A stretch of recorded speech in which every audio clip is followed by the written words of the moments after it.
안녕하세요, 경제마요입니다. 오늘은 코인의 왕제인 비트코인을 논문과 각종 사례 바탕으로 비트코인의 가치와 전망을 아주 쉽게 전달드리고자 합니다. 탈중앙화에 중점을 두었습니다. 비트코인은 팀인지 개인인지 정확히 알 수 없는 사토시 나카모토라는 가명을 쓴 자이에 2008년 10월에 논문으로 공개되었습니다.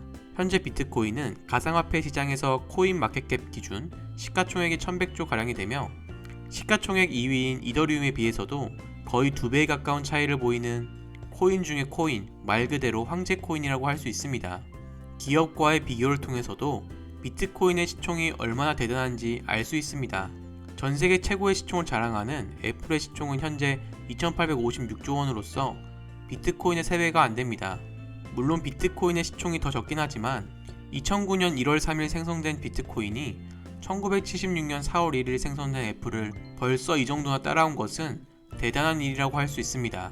비트코인은 발행 이후 1년 7개월간 영원의 가격이 책정되는 굴욕을 당했으나 2010년 8월 20일 처음으로 시세 0.06달러에 거래가 되기 시작했습니다. 하나로 치면 70원이죠.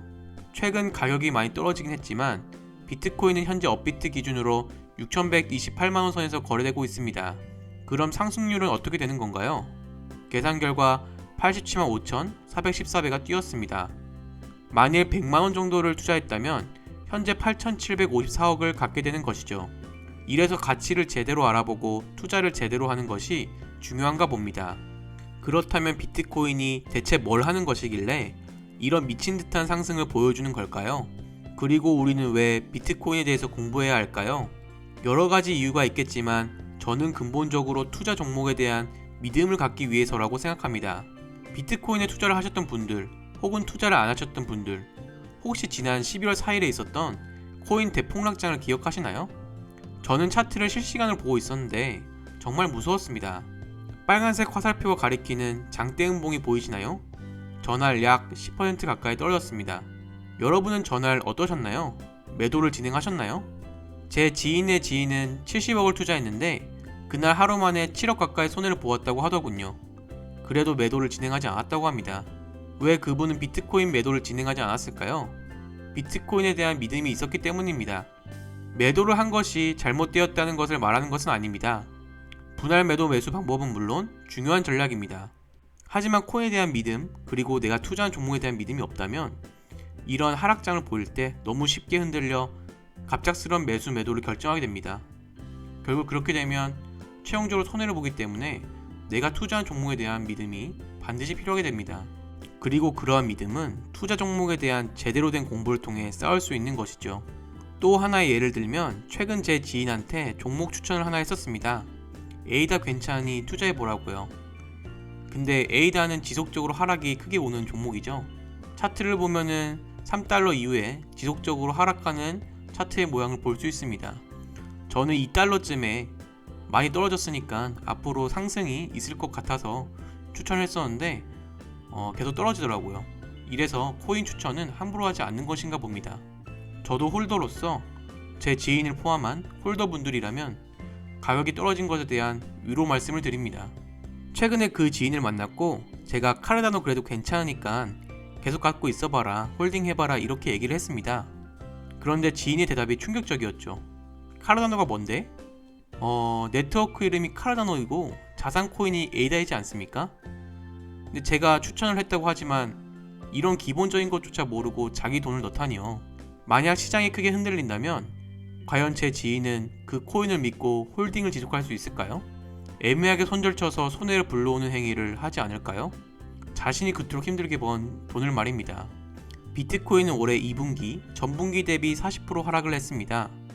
고점에서 1억을 넣었다고 상상해보세요. 현재 6천만원이 된 겁니다. 저 빨간색 화살표가 가리키는 부분입니다. 올해 5월 이런 하락장 때 비트코인에 대한 믿음이 없는 분이었다면 과연 홀딩을 지속할 수 있었을까요? 손절치지 않았을까요?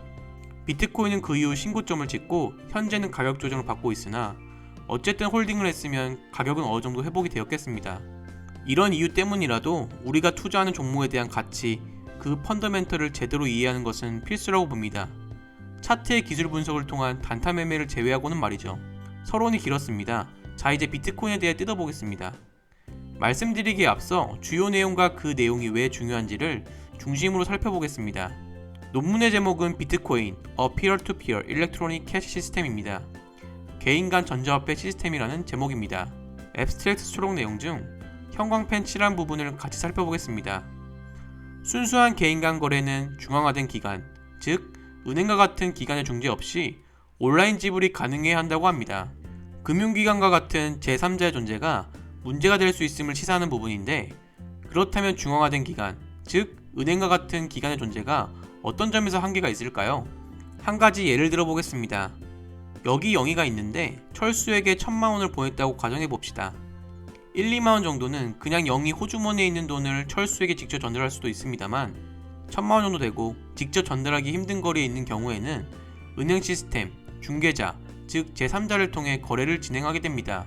이때 화폐를 직접 전달하지 않고 은행이라는 제3자를 통해서 내 계좌에 있는 1,000만원을 철수에게 보내겠다라는 계좌 거래 정보를 은행에 등록함으로써 은행에서 대신 철수에게 간접적으로 돈을 보내주게 되는 것이죠.